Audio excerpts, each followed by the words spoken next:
Olá pessoal, sejam bem-vindos à nossa segunda aula. Hoje nós iremos aprender um pouco sobre cadeia e teia alimentar.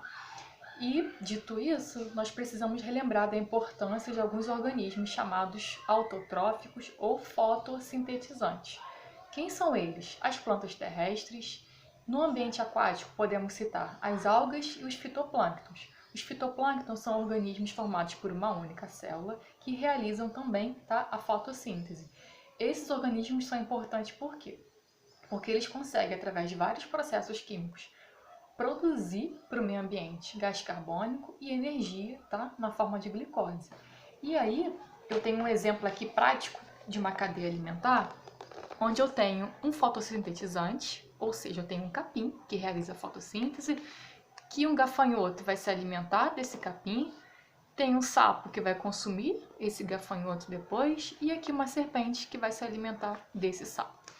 Todo fotossintetizante, a gente fala que ele pertence ao primeiro nível trófico, tá? Porque ele está na base da minha cadeia alimentar.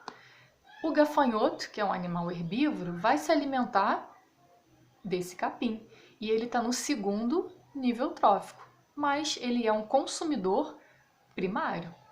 Aqui o meu sapo está no terceiro nível trófico, só a gente contar, ó, 1, 2, 3, e ele é chamado de consumidor secundário, porque ele se alimenta do gafanhoto.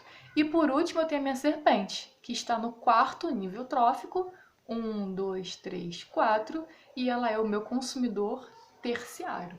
É importante a gente destacar também que durante toda a cadeia alimentar temos a presença dos micro-organismos, que são representados pelas bactérias e fungos, tá? Que eles fazem a decomposição da matéria orgânica em inorgânica. O que significa isso?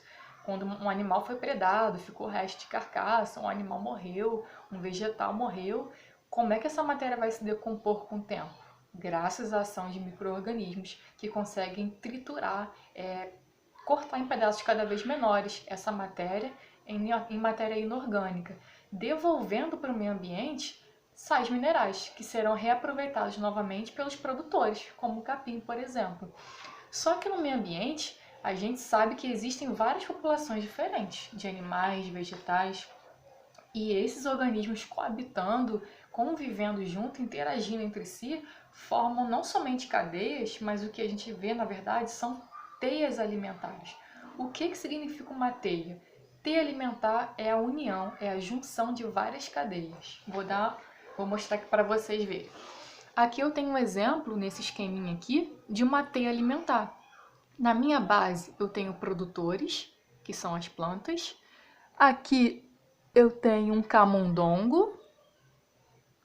No meu segundo nível trófico, ele é consumidor primário. E aqui eu tenho uma cobra, consumidor terciário. E aqui, consumidor secundário, desculpem, terceiro nível trófico, e aqui em cima eu tenho uma águia. Eu peguei só essa setinha aqui do meio, mas eu tenho várias possibilidades, tá vendo? Posso subir, posso vir para cá. Então, esse conjunto de cadeias acontecendo é que eu chamo em biologia de teia alimentar, tá bem? Então, foi só um apanhado geral para a gente aprender a identificar quem é um consumidor primário, quem é um produtor, quem é um decompositor. Os níveis tróficos, tá? São importantes, primeiro, segundo, terceiro. Na base eu tenho sempre um produtor, vou ter sempre uma alga ou uma planta, um vegetal qualquer, tá bom? E seguindo eu tenho os meus consumidores. E permeando toda a cadeia ali, eu tenho os meus micro-organismos decompondo aquela matéria em matérias cada vez menores, tá? Devolvendo para o meio ambiente sais minerais que serão reaproveitados futuramente pelos fotossintetizantes, tá bom, pessoal? Então é isso, espero que tenha sido esclarecedor. A gente se vê na próxima aula. Um abraço, tchau, tchau!